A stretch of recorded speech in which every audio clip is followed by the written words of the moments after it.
Hi, welcome back to Morally Great Please. My name is Yulia and I'm here with two beautiful ladies, Nova and Eve. Today each of us has 5 books that we wish we could read for the first time again. Can you start? Yes, Okay. of course. So, the first book that I wish that I could read for the first time again took the book community by storm. It has everything. It has school, it has magic, it has dragons, and it's the first book that ever made it to this list of books that I wish I could read again, and this is Fourth Queen. You know what? I actually almost put that on my list Contemplated too. And like the reason why I didn't put that on my list was because it is a book that I literally just read. So I was just like, I don't know, like I just read it. Do I wish I could like read it again for the first time like right now? And like that was like the only reason, because like I think it is an incredible book to be able to read again for the first time. There's so many surprises in it, and like if you read it, you know. That like I think it is like a perfect book that like if you read it for the first time again, you get that sense of just like, oh, I don't know what's going to happen, you know? So it almost made my list. It didn't, but it was like funny. Yeah. I love this book because it has an amazing well-structured magic structure as well. Yeah. It had one of the best, in my opinion, couples in the fantasy romance. I really enjoyed the tension. I enjoyed the development of their relationship. I'm really excited to see where it's all going. And yeah, if I could erase my memory and read this book for the first time again, I would definitely do that. You know what's fun? Thinking about it, when I was reading this book, I think I was halfway through and I was thinking in my head already, I want to start reading it again. Like I almost just want to read it and then read it over again. So I definitely see why this made your list. Mine are cliche, and I'm okay with that. I would do anything to read Harry Potter again for the first time. Yes, I actually read my younger brother's copy. He had it, and I remember reading it, and I was just infatuated. I was enamored. I was like, again, same thing, the world structure, like the how it all, you just kind of like fall for the characters. I mean, it's Harry Potter. You all know. Like, who am I saying? So I'm wearing my Harry Potter / Doctor Who shirt today. Yeah, it's a series I would love to read again for the first time, but I mean, the book for sure. Philosopher's Stone. I can't tell you how many times I've read it, and I feel like I still learn new things every time I read it. I don't know how that's possible, but yeah, it's a world I'd love to discover again for the first time. Yep. I considered putting it on my list, and the reason why I didn't put it was, first of all, I love rereading it and finding new things. Yeah, that's and like true. just like little details that you don't get the first time that you read, and you get with the knowledge.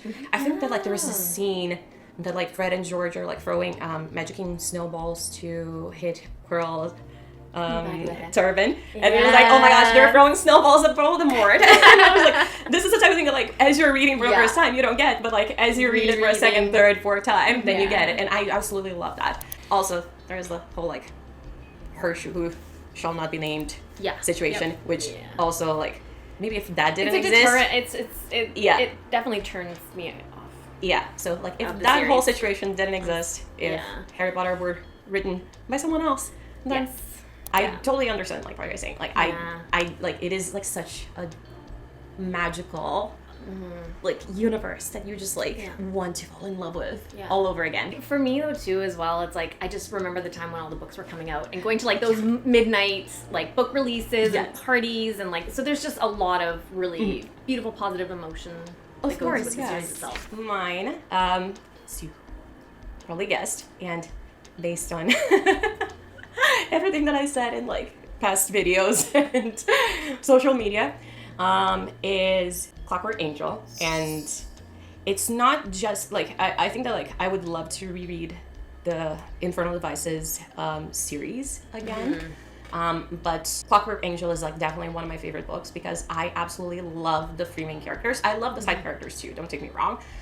Magnus Bane is like one of my favorite characters of all time. Yeah. But I like out of all of the Cassandra Clare Shadowhunter books, Will is my favorite main male character, and Tessa is my favorite female character.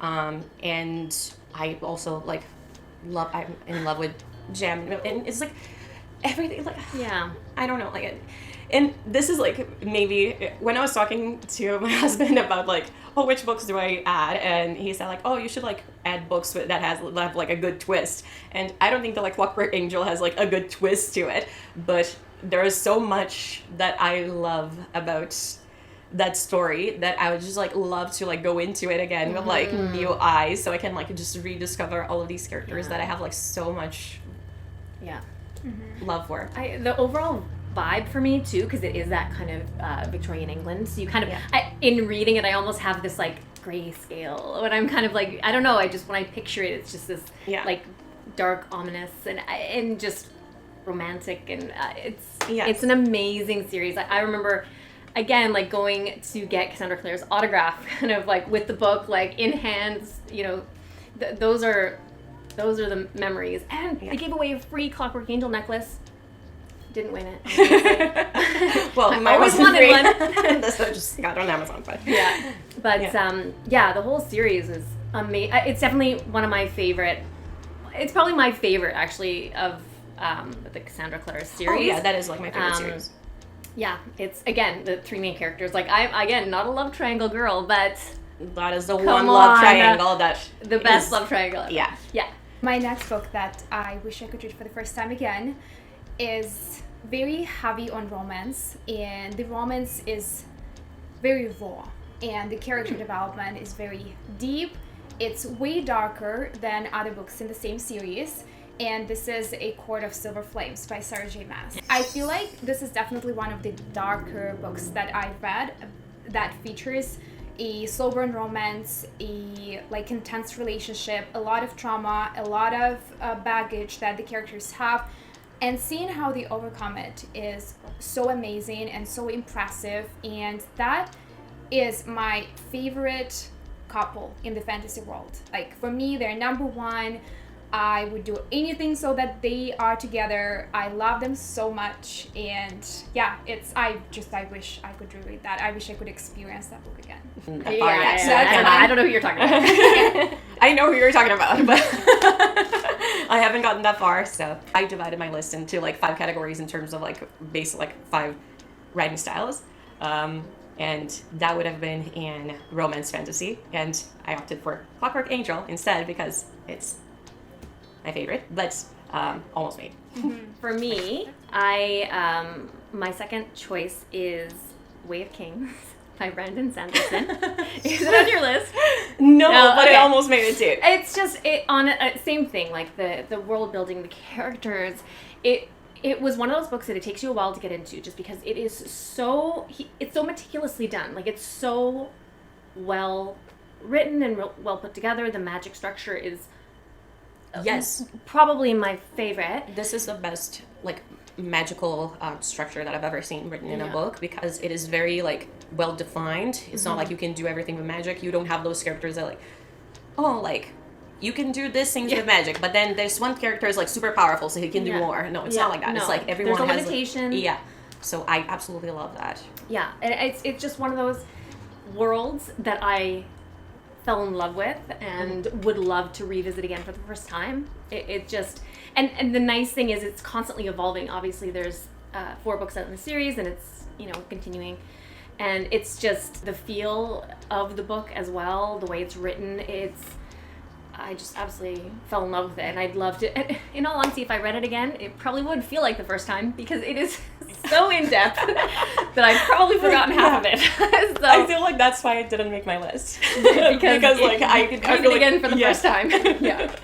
But just like learning the magic. Yeah. Really getting into the characters and seeing their growth. Like, it's insane how much they've grown just in the, like, because I've only read the first 2 books, and so much has changed and evolved in just that, short time. I'm excited to see where it goes. Okay, mine is in the fantasy category. So that's the second category that I chose. I just like picked like the 5 book writing styles that I like the most, and this one is for fantasy. Sorry, what was the Clockwork Angel for? Romance fantasy. Okay. So like fantasy, but like more focused on romance. This one is more like very like fantasy heavy, and it is a Game of Thrones. Really? Oh, wow. Yes. Oh. Because and like first of all, I really loved, I haven't finished, like I didn't read all of the Game of Thrones books, but I did read the first 3 and I really loved all of them. I feel like I don't want to get like too engaged into it because they're not all out yet, and I am afraid that George R. R. Martin's not going to come out of all of them. So I want to like restrain myself, and like maybe if he comes out of all the books, I will like finish reading it, but like right now I'm afraid to like get too involved. And I feel like there's going to be spoilers here, but I don't know if like this counts as spoilers because obviously there's like the series and the books and it's been out for so long. Before I read the books, I remember talking to like some of my friends about it, and like usually when my friends talk about books, even if they're talking about like the characters and etc. and they're giving out spoilers, I don't care too much because I don't remember the details. But I remember this one friend of mine being just like, oh, Ned dies. And then I continue reading, and then like to see if there's like more characters with like his name, and I was like, no, Ned died, and then I just like had that in my head. So like when I read the book, I knew that Ned died, so I would give anything to be able to read that book again and not know that Ned dies. Because I feel like that is like such a big twist. We were talking about this earlier. It's like really weird when like you have a book that like usually you know that like the main character of a book doesn't die, and Ned is the main character of a Game of Thrones. And he dies. Yeah. So like that would have been like such a big, like that is such a big twist that like it is so unexpected, and I like sort of like did not get that. Yeah. So I wish I could read it again because of that, and also because it's like an amazing book. But I really wish I could read it again for the first time. So the next book that I want to read for the first time again, that's on my list, is also romantasy, and so this book was the beginning of the era for me of reading romantic fantasy. Ooh. Everything started with this book, and it was just an amazing start. It was super entertaining. It's a modern urban fantasy, and it is Crescent City by Sarah J. Maas. Is that right? That really? Yeah. The book is phenomenal. It's the best world building in the books that I've ever come across. It's so much detailed, and because the world building is so amazing, it took me quite some time to get into this book. I think it took me like maybe 100 or 150 pages. I was reading it so slow. I just couldn't, if I feel like I don't understand something, I read very slow, and it annoyed me. But as soon as I crossed that line of understanding how the world works, how the magic works, what's going on, everything, it just got so amazing. And as much as I love the second book as well, the first book just changed everything for me. It changed how I look at romance. It changed how I look at fantasy. And I wanted to stay in this world for as long as I could. I remember having this feeling, and that book had everything. It had murder, investigation, slow burn romance, lots of adventure. So like, it's just in general such a fun read. Like, I loved it. I want to read it the first time again. I need to read it for the first time. Yes. That is like definitely like one of the next ones. I don't know if I want to read like Front of Glass first or Crescent City first. So like one of them. But they're like sort of like next on my list in terms of like the fantasy books that I'm going to read. So I feel like Throne of the Glass series is a little more intimidating because there are so many of them. But I obviously need to read ACOTAR as well. So I need to have like a Sarah J. Maas month, I think, or a few months and get them all read. Yep. Okay, so this is it's a duology. I'll explain. So this is books that I read honestly when I was a teenager. My boyfriend at the time worked at a bookstore, and he got me this book, and it is Wilbur Smith, The Seventh Scroll. And what I didn't know at the time was that was actually the second book in the series, so I actually read the second book first. And I honestly think it was a way to do it, because this book takes place in ancient Egypt, and basically the Seventh Scroll is takes place nowadays, and it's these archaeologists that are searching for this tomb, and the slave that created the tomb, you don't like this guy, because it's an amazing book, the way like the twists and turns and all the different things that they have to solve to find this tomb. You're just so frustrated. You're like, okay, like just so many things keep happening to keep them from it or to get in their way, and you detest this character. You're like, this guy. So then you read River God, which is technically the first book in the series, which is the slave, and he is creating this maze/tomb. and you fall so madly in love with him. And I kind of love that I read it in reverse, because I think that, I don't know, I just enjoyed having this like frustration and then reading the book and really getting to know him, you know, but just, and seeing how he put this together and how he created it, and just obviously taking place in ancient Egypt was, you know, it was just, yeah, I would just love to read them again for the first time. Maybe in the right order, I don't know. Maybe in the reverse order again. But it was just, I remember it being really impactful. And it's, again, like I haven't read it in so long, so I probably could read it again almost for the first time. But it's just one of those books that always stuck with me. Just that feeling, that love, that amazement, that joy, and just frustration. It was great. I loved them. Okay, so my next category is sci-fi, because I'm a scientist in real life, and I love science books. Like, give me a few like Stephen Hawking books, I love those too, but I do love sci-fi. And one book that was that I absolutely adore, and it is so like, I don't even know how to like properly describe it, but it's Contact by Carl Sagan. And if you know Carl Sagan, you know that like he is big into like the science part. So like this Contact book it has a movie too. So if you ever like want to know like sort of what it's about, but I would advise reading the book first. It's about aliens that are making contact with the planet by sending these signals, and they enlist scientists to try to first like figure out what they're saying, because it's not in English or like Earth language, and then they figure out that they're actually instructions. So you have like these instructions to build this sort of spaceship. I don't know if that's exactly the word, but this like ship that is going to take them on like a travel. And the whole thing is like such a beautiful building of the characters, because you have like the messages are being sent, so the government has to sort of like figure out who is going to decipher it, who is going to go on this trip. If I have to pick one book quote that is like the best book quote that I've ever read, it's from this book. It's about like how nature doesn't have to make up things. Nature is like beautiful enough by itself. We don't have to invent miracles. Nature is good enough at like making miracles itself. It's an amazing book, and the like little bit at the end, it also has like a big like reveal that I would love to be able to like experience all of that for the first time again. It's just a beautifully written book that I have like such special memories with it. And if you're ever into sci-fi books that are like they have this big character development, they have this big like focus on science, that is a book that I 100% recommend.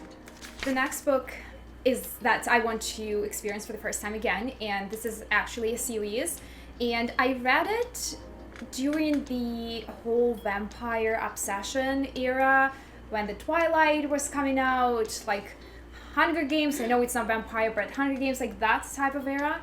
And it is the first Dark Academia series that I've ever read, and it is Vampire Academy. Oh, I saw that. And what I love about this series is the world building. I love to see the different creatures that I didn't come across before. So in this world we have obviously human vampires, and also a mix between a vampire and a human. So we have two types of vampires. One are Moroi, that are good vampires. They don't murder humans, they drink their blood, but they don't murder humans. They possess one of 5 different magical abilities dependent on the element. And then we have Strigoi, that are Moroi, who ended up killing a human, and they got deformed, they lost their magical abilities, but they got super strength. And then we have Vampires, and Vampires are some sort of protectors of the Moroi, and then they are half vampire, half human. So, and in this series we are following the 2 girls. The main character is a vampire, but the second main character is a Moroi. She's a princess, and we are following the vampire Rose, who is protecting the princess Vasilisa from Strigoi, because Vasilisa is gonna inherit the throne. So It happens in the modern world, so it's a modern fantasy, like, and I love that when, you know, like you have cars and like technology and stuff, like I do prefer that to like more like all the times. So in general, it was more like what we talked about, the feeling that I experienced when I was reading this book. I was similar age to the main characters when I was reading this book. So yeah, I just recently got a gift from my boyfriend that is the whole 6 books in the pack. So I will probably reread it again, but I wish it was the first time that I was rereading it. Speaking of vampires, I'm going to scoot right back to cliche and choose Twilight. Oh. Yeah. Twilight is something a coworker told me to read. And I remember when she messaged me to tell me to read it because I was leaving for a work trip to Australia the next morning. And I lived a half block from a bookstore, so I went on over, grabbed it, and instead of spending the evening with my husband before I left for 2 weeks to Australia, I read in my bed and basically shut the door and kicked him out. So I finished half of it that first night, and then I stopped mainly because I'm like, well, I'm getting on a plane tomorrow, so might as well use that time. So yeah, I mean, very similar. Like I grew up with Anne Rice, so I grew up with, you know, Interview and all those kind of vampires, and this is a very different series, but very much the same thing. I mean, I'm assuming you guys know the storyline. Edward Cullen, Yeah. Bella. Guilty. Yeah, exactly. The lion falls in love with a lamb. He's glittery, you know, all the good stuff. Although I was a Jasper fan, just throwing it out there as well. And this is I'm throwing it in as a honorable mention. The Host by Stephanie Meyer. Have you ever read that one? Yeah. No. Mm-hmm. It's amazing. I loved The like Host as well. I would read that again for the first time. It It was very good. very well done. It's more science fiction-y. Wish they had a second one. She was supposed to write. Yeah. And she never did. Mm-hmm. Yeah, amazing book. I'll put that on my list. My next category is comedy, more specifically British humor, because I love some British humor. And I was actually like, I was in doubt which book to put, and like right now I'm still like trying to decide which book I'm going to choose, because there's 2 that I love and that I would love to read for the first time again. I think I'm actually going to go with Hitchhiker's Guide to the Galaxy. See, I thought last one I thought you were gonna do Hitchhikers. Oh yeah, Sci-fi. but yeah. Well, I mean, it would fit too.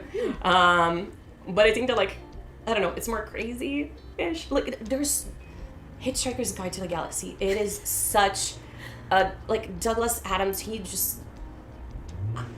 It is so nonsensical and so insanely amazing at the same time.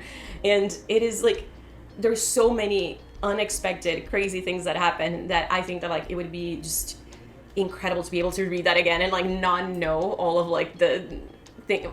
It's the whole series, to be fair, is amazing.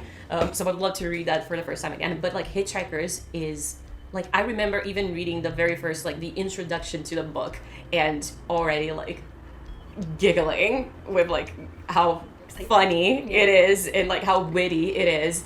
So yeah, I would just absolutely love to read that for the first time again.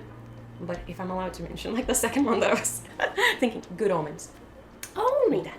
You know what? My best friend's been trying to get me to read that forever, and I haven't. Is it the same author?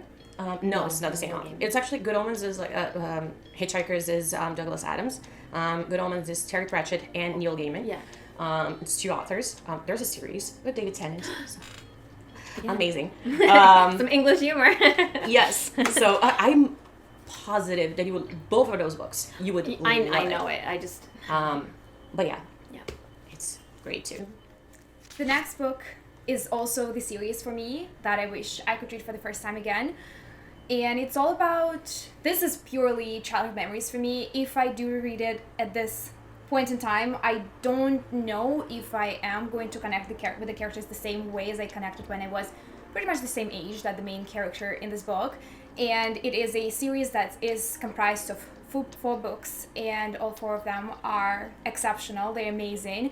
And even if I was left with the choice to only read one book till the rest of my life, I would stick with that series and this is Aragon by Christopher Paolini. Interesting. This is the first series where I came across dragons and fell in love with dragons, and that's why I loved Dragon Riders of Pern and Fourth Wing that much, because after that series, dragons were always in my heart.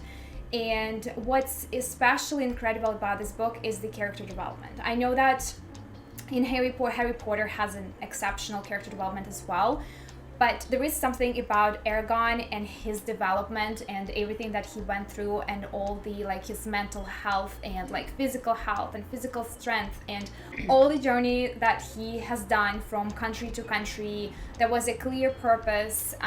It's just, for me, there were not even like plot holes or anything. Like everything just was so smooth, so nice, like so fun. I loved all of the characters. I cannot say one thing that I didn't like about the series. So I'm Aragon girl. I love that series so much. Okay, well, last on my list, I found this hard. I feel like at this point, like those are kind of my 4 main ones. At this point, it kind of snowballs. Like I could easily pick Hunger Games, Divergent series, Lunar Chronicles. But I actually went with Percy Jackson. And again, it's kind of the series. It's just honestly like Rick's writing, his character, the humor. I love the world he created. I love the characters. Again, their evolution throughout the books, and not just the books, the series, because they all intertwine and intermingle. I just absolutely adored it. But I mean, also, with Percy Jackson being like ADHD and all of that, just kind of what Rick brings to the series is so much of what's going on, I feel like, right now with kids. Like, I have a daughter who's ADHD, and it just even so many of his characters are so diverse, and it just kind of shows what kids today are, who they are, what they're going through, what they're figuring out. And he actually brings up these topics and subjects, and I love it. Like, I feel like, especially for like his, like the age range of his book, like he's really just like breaking boundaries, in my opinion. Like and even just like in the Magnus Chase series, how like one of the characters is fluid. Like they actually change from male to female throughout the entire book, and their love interest, it's interesting seeing them kind of come to terms with, liking this woman and it being a man the next minute. I loved it. I thought it was amazing, and I just, again, like the writing, the humor, the characters. So, I mean, I say Percy Jackson, but I really mean anything Rick's ever written. Yeah. So it's just, I enjoy it. It's fun, and yeah. I mean, I get it. I'm reading Percy Jackson for the first time now, and it's incredible. There is, it's one of, like, the Labyrinth, Battle of the Labyrinth is one of the only books that I gave, like, 5 stars this year. It's incredible. I love it. The only book that you gave 5 stars? No, it's not the only. Like, I gave Battle of the Labyrinth and Fourth Wing were the only ones that I gave 5 stars this year. But yeah, I love it. Okay, so my last category, and I think, like, I agree so much that, it snowballs from here. And I was like, because like my first 4 books were like all different categories of, or like writing styles, I felt like the 5th one had to be a different category. And like a type of book that I really enjoy reading is dystopian. But it's funny enough because whenever I read it, especially as an adult, I think like when I was younger, I didn't mind it as much.